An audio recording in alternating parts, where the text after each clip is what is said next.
Born on the Run, the third studio album released by British rock legend Paul McCartney and his band The Wings, has so far won two Grammy Awards from three nominations, the first being the Best Engineered Non-Classical Album in 1975, and the last being the Best Historical Album in 2012. But the history of the making of the album is not complete without the mention of the city of Lagos in Nigeria, where the album was recorded, and the stories behind the making of this great rock album. Pull a chair while we delve into the happenings behind the production of one of the greatest albums in rock music history and indeed in music history worldwide. For newbies in the world of music history, Sir Paul McCartney is what you would regard as a music royalty, having been part of the Beatles, the most famous band in the world till date.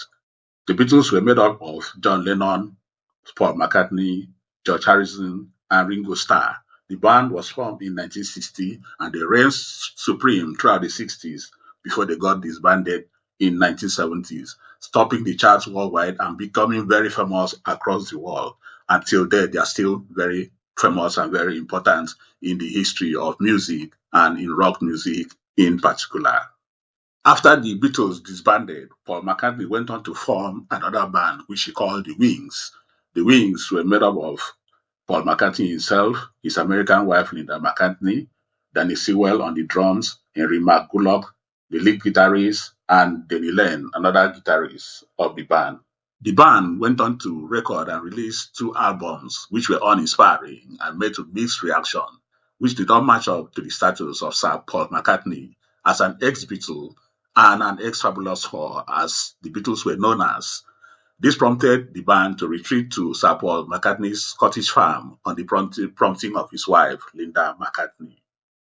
In 1973, the band was ready to record and release their third album, and with the determination to record an album that would reestablish himself and the band, Paul McCartney started rehearsing for the third album and also decided to record outside the United Kingdom.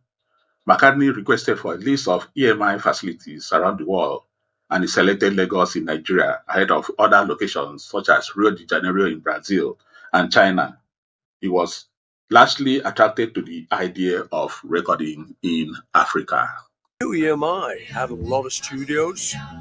So I said to the guys, could you give me a list of where you've got studios?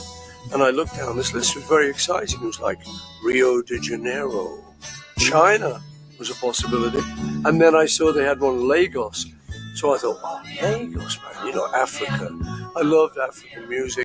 Now, Lagos has always been the home of entertainment in Africa, the most popular city in the country, the home of Nollywood, and the center of Afrobeat. Indeed, the spiritual center of Afrobeat, a country that dreams are not only dreamed but made to happen. A city that a tenant in a Face Me, I Face You house in Yagbaja on the 1st of January can become a landlord in Lekki or Banana Island by 31st of December. A city of many possibilities and of a lot of creative energy. This is where Paul McCartney and the Wings pick to draw inspiration for their new album recording. But as with everything good, there always come challenges and trials and temptation. The trip to Lagos by the Wings also came with some challenges. A week before the journey, Henry McCollough, the guitarist, left the band. And also a night before the trip was actually to take place, drummer Denny Siewell also pulled out of the trip, leaving only three members to travel. Any other person would have opted out, but the resilient Sir Paul McCartney kept on going without looking back. I never quite worked out why, whether they just thought Africa's a bit far, a bit crazy. But it was wild times, but that was why I went to Lagos. This initial setback for the band and further happenings that took place along the course of their recording has prompted the Western media and some commentators to describe the journey to Lagos as ill-famous, but we beg to disagree because this was a trip of self-discovery, a trip of hope, a trip of resilience, as always experienced by people who move to Lagos, even from around the country, to rediscover themselves and build hope and face challenges and come out successful. This was no different in the case of Sir Paul McCartney and the Wings. The band arrived in Lagos, Nigeria on the 30th of August 1973 to meet further challenges, The first being an accusation by the late Afrobeat legend Fela Kuti that Paul McCartney had come to Africa to steal African music and African beat and add to their own British rock. But this was later settled as Fela had to go to the studio to listen to the music of Paul McCartney and cleared them of any of such accusation. And also, they became friends and had a good time while in Lagos. The second issue was the Wharf Road Apapa studio of EMI, which was ill equipped for the recordings, which made Paul McCartney and his band to improvise and even made provision for things like the recording booths, vocal booths, and other equipment that was needed in the studio for the start of the recording. On a desert island, we live in the trees, and we flying in the breeze with the blue.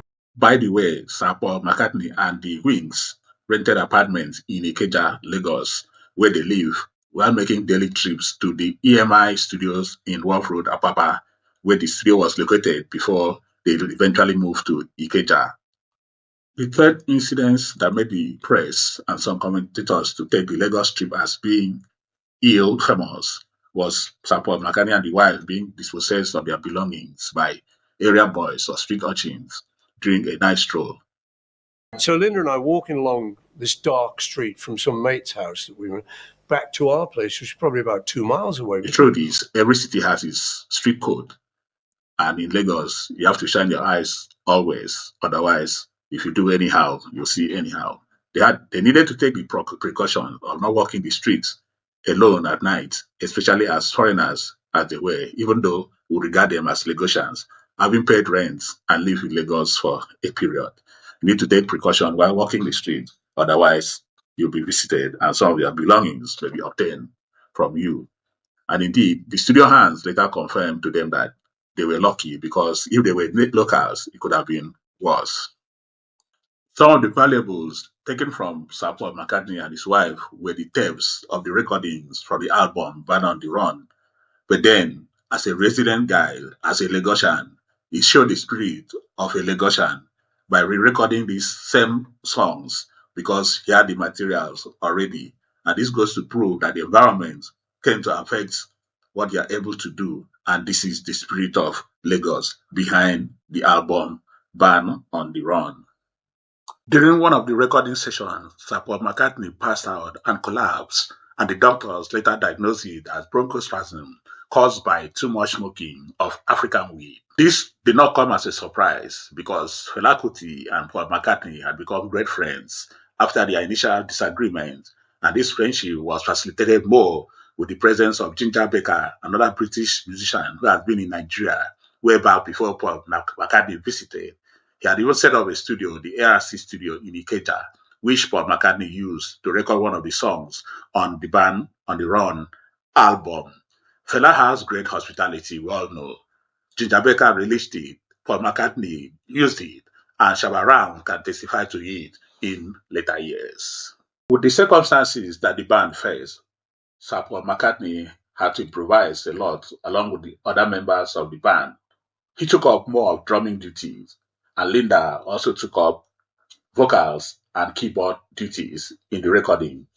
The band also got input from Ginger Baker, who played percussions on some of the songs, as well as from Nigerian versatile percussionist Remy Kabaka, who also had input on the recording.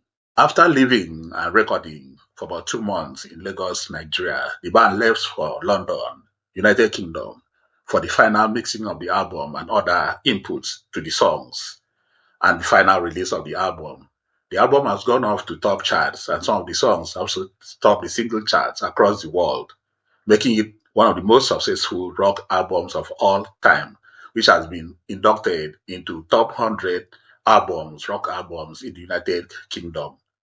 So next time you listen to this album, don't forget the Lagos factor, the Nigerian factor to the album, which Sir Paul McCartney has admitted that he got the album he wanted based on the environment where he went to record, making it sound different from every other thing he has done, and indeed from most of the recordings of the Lagos time. will pick up a sort of rhythmic African feel. I think I overplayed the idea because when we actually got there, I pretty much made the record I wanted. My ears, and we brought you this story as part of our continuous music history in Nigeria and everything around Nigerian music industry. If you like what we've been doing, kindly subscribe to our channel, like us on Facebook, and also follow us on any platform that you meet us. Thank you. I'll see you on the next one. Peace.